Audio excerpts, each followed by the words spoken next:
Assalamualaikum warahmatullahi wabarakatuh. Halo semuanya. Pada pertemuan kali ini, kami selaku kelompok 3 akan memaparkan materi tentang hubungan antara sains dan Islam, konsepsi ilmu dan Islam, islamisasi sains dan sains Islam. Sebelum itu, kami akan memperkenalkan diri. Saya Sabrina Syifaur Rahmah dengan NIM 2030202215 sebagai moderator dan pemateri. Saya Mesyarianti, NIM 2030202210 sebagai pemateri. Saya Ulfia Azahra dengan NIM 2030202206 sebagai pemateri. Hubungan antara Islam dan sains. Kata Islam memiliki artian yang luas, sehingga ia terpilih dengan nama agama din yang baru diwahyukan Allah melalui Nabi Muhammad. Kata Islam secara lebih sering didengar dengan dua kelompok dasar, yaitu selamat, bebas, terhindar, terlepas dari, sembuh, dan meninggalkan. Dapat juga diartikan tunduk, patuh, pasrah, dan menerima. Tentunya kedua kelompok ini saling bertautan dan tidak dapat dipisahkan satu dengan lainnya. Kata sains di dalam Webster's New World Dictionary berasal dari bahasa Latin yaitu scire, yang berarti mengetahui. Jadi, menurut bahasa, sains berarti keadaan atau fakta mengetahui.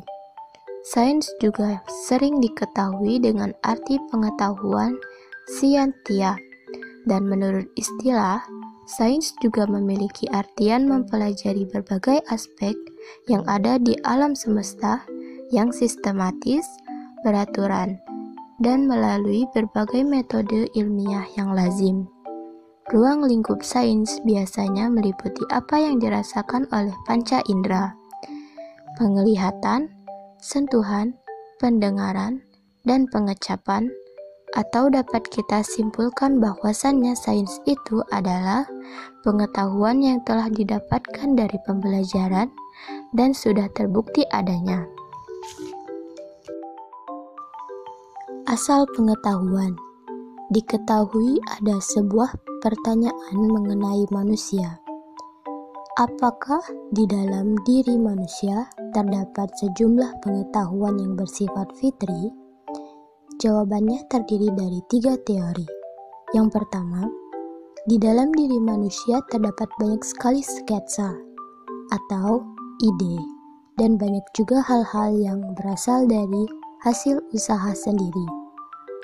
Setiap manusia itu terlahir dalam keadaan tidak mengetahui apapun, dan oleh sebab itu, mereka diberikan mata untuk melihat, telinga untuk mendengar, dan otak untuk berpikir. Yang kedua, manusia itu sesungguhnya terlahir dengan sudah mengetahui segala sesuatu tanpa terkecuali. Untuk penjelasannya, roh manusia sebelum ia terlahir ke dunia, ia berada di alam lain, yaitu alam ide. Ketika roh mereka dimasukkan ke dalam badan, maka timbullah penghalang yang dapat memisahkan roh dengan pengetahuan-pengetahuan ide tersebut. Yang ketiga, manusia mengetahui sesuatu melalui fitrahnya, sehingga pengetahuan yang didapat melalui cara seperti ini sangatlah sedikit. Prinsip berpikir itu sifatnya fitrah, dan dalam prinsip berpikir seperti inilah manusia dibutuhkan guru untuk membuat bangunan intelektualitas manusia yang semakin berkembang. Hubungan antara Islam dan sains dapat kita lihat dari dua sudut pandang. Pertama, apakah persepsi dalam Islam itu melahirkan keimanan sekaligus dengan rasional, atau semua tanggapan saintifik itu bertentangan dengan agama? Sudut pandang kedua, yaitu tujuan dasar dalam membahas hubungan antara Islam dan sains, mengenai bagaimana keduanya ini dapat memberikan pengaruh terhadap manusia. Agama dan sains sama-sama menjadi kekuatan satu sama lain. Sains memberikan manusia peralatan dan mempercepat laju kemajuan zaman. Agama menetapkan maksud tujuan dari upaya manusia dan sekaligus mengarahkan upaya tersebut. Sains membawakan revolusi lahiriah atau material, sedangkan agama membawakan revolusi batiniah atau spiritual kepada manusia. Sains dapat memperindah akal dan pikiran, sedangkan agama dapat memperindah perasaan dan jiwa. Sains dapat melindungi manusia dari penyakit, bencana alam, dan berbagai situasi lainnya. Dan agama dapat melindungi manusia dari rasa resah, gelisah, dan rasa tidak nyaman dalam diri. Sains mengharmoniskan dunia dengan manusia, dan agama yang menyelaraskan dengan dirinya. Latar belakang munculnya Islamisasi ilmu pengetahuan. Sejak dekade 70-an, diskusi Islamisasi mulai mengemuka. Marak dipolemikasikan suatu hal yang new view di kalangan ilmuwan. Gagasan Islamisasi ilmu pengetahuan muncul sebagai respon atas dikotomi antara ilmu agama dan sains yang dimasukkan barat sekuler dan budaya masyarakat modern ke dunia Islam. Kemajuan yang dicapai sains modern telah membawa pengaruh yang menakjubkan, namun di sisi lain juga membawa dampak yang negatif, karena sains modern barat kering nilai bahkan terpisah dari nilai agama. Di samping itu, Islamisasi ilmu pengetahuan juga merupakan reaksi atas krisis sistem pendidikan yang dihadapi umat Islam, yakni dengan adanya dualisme sistem pendidikan Islam dan pendidikan modern atau sekuler yang membingungkan umat Islam. Gagasan awal Islamisasi ilmu pengetahuan muncul pada saat konferensi dunia pertama tentang pendidikan muslim di Makkah pada tahun 1977 yang diprakarsai oleh King Abdul Aziz University. Ide Islamisasi ilmu pengetahuan dilontarkan oleh Ismail Razi Al-Faruqi dan Muhammad Naqib Al-Attas. Menurut Al-Attas bahwa tantangan terbesar yang dihadapi umat Islam adalah tantangan pengetahuan yang disebarkan ke seluruh dunia Islam oleh peradaban barat. Menurut Al-Faruqi, bahwa sistem pendidikan Islam telah dicetak dalam sebuah karikatur barat, di mana sains barat telah terlepas dari nilai dan harkat manusia dan nilai spiritual dan harkat dengan Tuhan.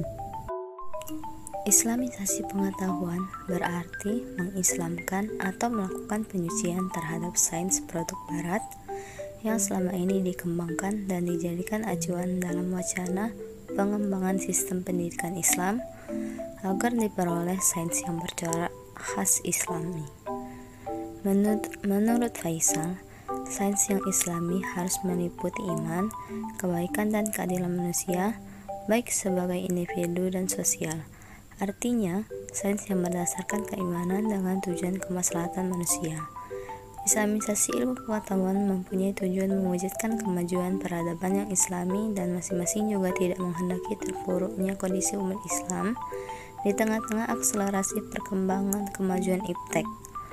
Dengan usaha gerakan Islami ilmu pengetahuan ini, diharapkan problem dikotomi keilmuan antara ilmu agama dan ilmu modern dapat dipadukan dan dapat diberikan secara integral dalam proses pendidikan.